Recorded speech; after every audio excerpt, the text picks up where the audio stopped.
Salut à tous, j'espère que tu vas bien. Aujourd'hui dans cette vidéo, je voudrais aborder le thème de savoir comment faire pour économiser de l'argent facilement. Donc je t'avais déjà fait une vidéo là-dessus, donc je t'en refais une aujourd'hui hein, pour t'expliquer un peu plus en détail en quoi ça consiste. Si tu veux, il y a des gens aujourd'hui sur Internet, sur YouTube, qui te disent qu'en gros, c'est pas du tout important de faire des économies. Mais en fait, c'est normal, hein, s'ils veulent te vendre des formations qui te coûtent les yeux de la tête, qui vont rien te rapporter, ils ont tout intérêt à pas te dire que les économies, c'est quelque chose d'important. Alors qu'en réalité, c'est déjà le cas. Donc moi, je voulais t'aborder ce sujet-là aujourd'hui et t'expliquer un peu plus en détail hein, ce que moi je fais personnellement pour pouvoir économiser mon argent au quotidien. Donc déjà, ce qu'il faut bien comprendre, c'est que il y a différents types de dépenses que tu peux avoir. Tu as des dépenses variables, des charges variables, tu as aussi des charges fixes. Tu as également la fiscalité et les impôts. Donc ce qu'il faut, c'est que tu puisses agir sur ces quatre choses-là. Donc le premier point, c'est les charges variables. Donc ça peut être quoi? C'est par exemple les charges de chauffage, d'électricité, d'eau, de gaz. Donc les charges d'alimentation, les charges de transport. Donc tu as aussi les charges qui concernent les produits d'entretien de la maison ou d'hygiène corporelle. Et puis après, tous les achats ponctuels que tu peux faire, les achats de vêtements, les sorties, etc. Donc tout ça, en fait, ça fait partie des charges variables, dans le sens où tu ne peux pas calculer à l'avance combien ça va te coûter, puisque ça va dépendre de toi, de tes habitudes, de ton mode de vie, en fait, hein, de ta façon de consommer. Et même si après, il y a certaines charges qui sont provisionnées, c'est-à-dire que chaque mois, tu vas payer la même somme, comme par exemple si tu as du chauffage collectif, donc chaque mois, on peut te provisionner le même montant, mais à la fin, à la fin de l'année, par exemple, on va récupérer des sommes si jamais tu as dépassé les provisions, donc ils vont te récupérer les sommes en plus. Ou inversement, ils peuvent te rembourser aussi la différence. Donc c'est pour ça que, eh bien, on ne peut pas savoir à l'avance, on peut juste faire des prévisions, des estimations. Donc c'est important d'avoir conscience un peu des différentes dépenses que tu as pour chaque budget. Donc moi ce que je te conseille de faire c'est de regarder, tu peux regarder sur ton compte bancaire, souvent il te récapitule hein, au niveau des dépenses par rapport à tes revenus et après ils mettent le détail de tout ce que tu dépenses et là ça te permet de voir à peu près en détail à combien ça peut s'élever.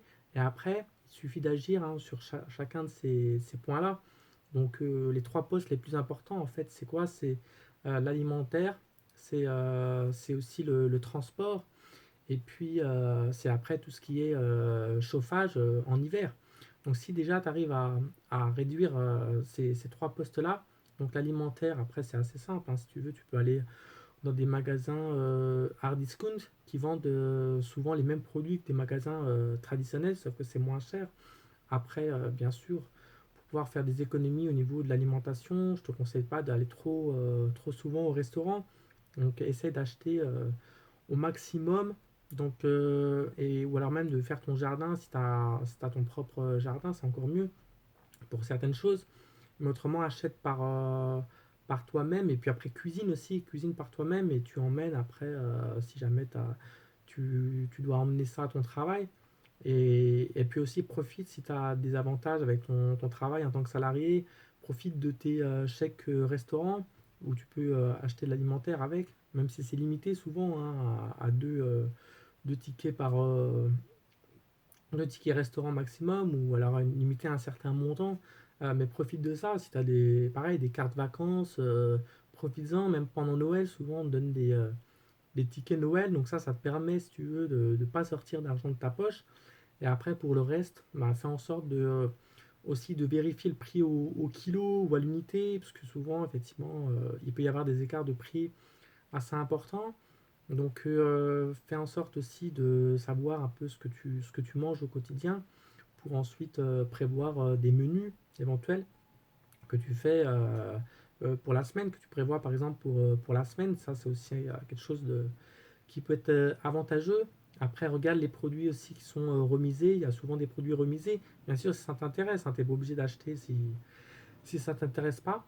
Tu peux regarder bien sûr les bas des rayons, les hauts des rayons, c'est là où ça coûte le moins cher, ou les produits distributeurs qui sont souvent moins chers que les produits des grandes marques. Donc ça, c'est pour l'alimentaire. Après, le transport, bien sûr, tu as la voiture, mais c'est pas, voilà, c'est pas le plus économique. Donc après, tu as plein de manières de dépenser moins sur la voiture, notamment par rapport à l'essence. Déjà, si tu as une voiture avec plus petite, on va dire, forcément, tu auras moins de dépenses en essence. Mais après, tu peux optimiser ça aussi donc en essayant de limiter tes trajets ou alors d'avoir des trajets plus fluides en prenant par exemple des routes plus droites que si tu passes par le centre-ville. Et après, tu as d'autres moyens de locomotion aussi, hein, ça peut être bien sûr le vélo. Tu as les trottinettes électriques, c'est très à la mode aujourd'hui. Et puis bien sûr, tu as les transports en commun traditionnels, hein, que ce soit le métro, le tramway, le bus, etc. Donc profite de ça. Souvent aussi, tu as droit à des prises en charge par ton entreprise en tant que salarié. Et puis après, pour tes charges de chauffage, c'est très important que ça soit bien isolé chez toi déjà. Donc essaie de bien isoler, notamment tes bas de porte. Puis après, tout ce qui est mettre des rideaux, par exemple, occultants au niveau de tes fenêtres. Ça, c'est aussi quelque chose de très important.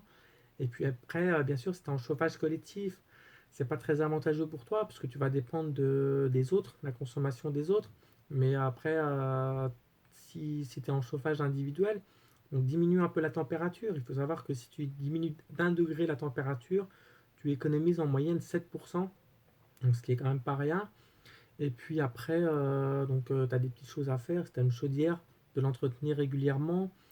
Donc vérifie ta chaudière régulièrement, donc, tes radiateurs. Donc tu peux les purger de temps en temps. Après ça, effectivement, c'est si il y a besoin. Si tu vois qu'il y a des radiateurs qui chauffent mal, tu peux le purger. Donc voilà, c'est des petites choses comme ça qui te permettent d'économiser au niveau de tes charges variables. Après, tu as les charges fixes aussi. Donc les charges fixes, c'est quoi? C'est ton assurance. Donc que ce soit habitation, santé, automobile, ton forfait téléphonique, ton forfait internet, donc ta cotisation de carte bancaire, tes frais de banque. Tu as aussi, par exemple, tes frais, ton assurance de prêt si tu es propriétaire. Donc tout ça, ça fait partie des charges fixes. Tout comme, pareil, ton prêt immobilier en lui-même, si tu es propriétaire ou si tu es locataire, ton loyer. Donc tu peux essayer d'agir aussi sur tous ces postes-là en faisant des comparatifs. Tu as des sites comme Assurland pour les assurances ou lesfurets.com. Donc après, tu peux aller aussi sur meilleurtaux.com hein, pour comparer par rapport à ton prêt ou à ton assurance de prêt. Ensuite, après, tu as d'autres sites comme par exemple Allo Forfait pour tout ce qui est ton forfait téléphonique ou ton forfait internet, où là tu peux comparer et changer très facilement. Donc voilà, si tu fais ça, pareil, si tu fais cet effort-là, pour chaque poste, tu pourras économiser de l'argent. Et après, tu as la fiscalité et les impôts. Donc la fiscalité, c'est quoi? C'est par exemple les prélèvements sociaux que tu paies. Donc il faut savoir que si par exemple tu as un PEA ou une assurance vie, tu vas payer des prélèvements sociaux, tout comme un compte titre. Mais par exemple, c'est plus avantageux d'investir, si tu le fais sur du long terme, d'investir d'abord sur un PEA ou jusqu'à 150 000 euros. Et comme ça, tu paieras beaucoup moins finalement d'impôts, même pas du tout. Parce que finalement, si tu fais que acheter, vendre, mais plutôt acheter en limitant la vente pour éviter aussi les frais, et qu'après tu reverses pas ça sur ton compte bancaire personnel, bah, si tu veux, tu paies rien du tout, ni au niveau de tes impôts, au niveau des plus-values, ni au niveau des prélèvements sociaux aussi. Donc, ce qui n'est pas le cas sur un compte titre où chaque année, que tu revendes ou pas, tu paies des impôts dessus, tu paies des prélèvements sociaux. Donc, moi, je te conseille de choisir le PEA, c'est encore une des dernières niches fiscales.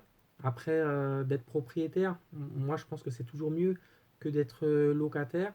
Après, ça c'est mon avis personnel, mais c'est parce qu'après, bien sûr, tu vas forcément payer une taxe foncière en plus d'une taxe d'habitation. Mais aujourd'hui, il y a plus de 80% des Français qui ne payent déjà plus la taxe d'habitation. Ok. Et donc après, ben, tu peux aussi à terme ne plus avoir de frais donc, par rapport à ton prêt immobilier. Donc tout ce qui est frais et fiscalité, c'est très important de réduire ça. Donc après, tu peux renégocier bien sûr ton prêt immobilier.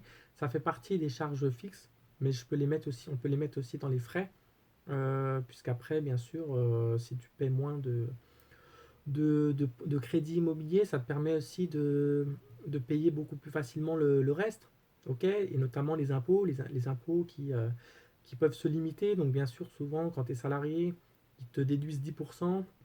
Donc ça, c'est un forfait. Mais après, si tu es assez loin de ton domicile, que tu fais pas mal de voyages, de transport matin et soir ou au courant de la journée, c'est mieux de déduire ça, de te mettre aux frais réels.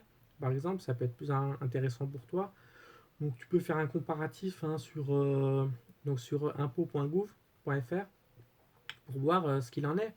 Après, tu as d'autres manières hein, de limiter tes impôts, si ça peut être intéressant, plus intéressant pour toi, en prenant une femme de ménage, par exemple, donc en prenant une, une assistante maternelle, et puis et après, bien entendu, il faut que ça soit aussi plus intéressant pour toi.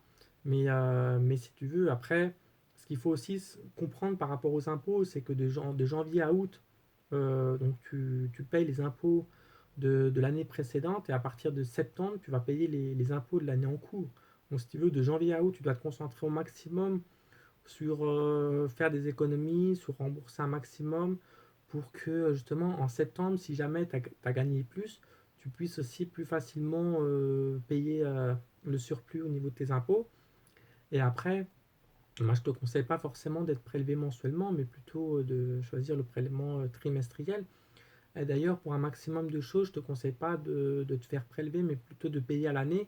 Ça te permettra souvent de payer moins cher, notamment par rapport à tes assurances ou autres. Et c'est un autre moyen aussi de faire des économies. Et donc voilà, quand tu cumules tout ça ensemble, que ce soit les charges variables, les charges fixes, donc tout ce qui est frais, fiscalité et impôts, bah c'est ça qui te permet à la fin d'avoir beaucoup plus d'argent qu'une autre personne qui peut gagner autant que toi ou même plus. Et donc après, le reste, tu peux t'en servir pour investir, pour te faire plaisir. Voilà. Donc c'est ce que je voulais te partager aujourd'hui. Si tu as aimé la vidéo, donc like-la. Donc abonne-toi, mets-moi tes commentaires, partage-la. Et puis si tu veux en savoir plus, n'hésite pas à aller consulter également mon blog qui s'intitule Gagner de l'argent et la liberté, ma page Facebook, Twitter et Instagram. Et j'ai également mon compte TikTok. Donc voilà, je te mets tous les liens dans le bas de la vidéo et je te dis à très bientôt. Ciao!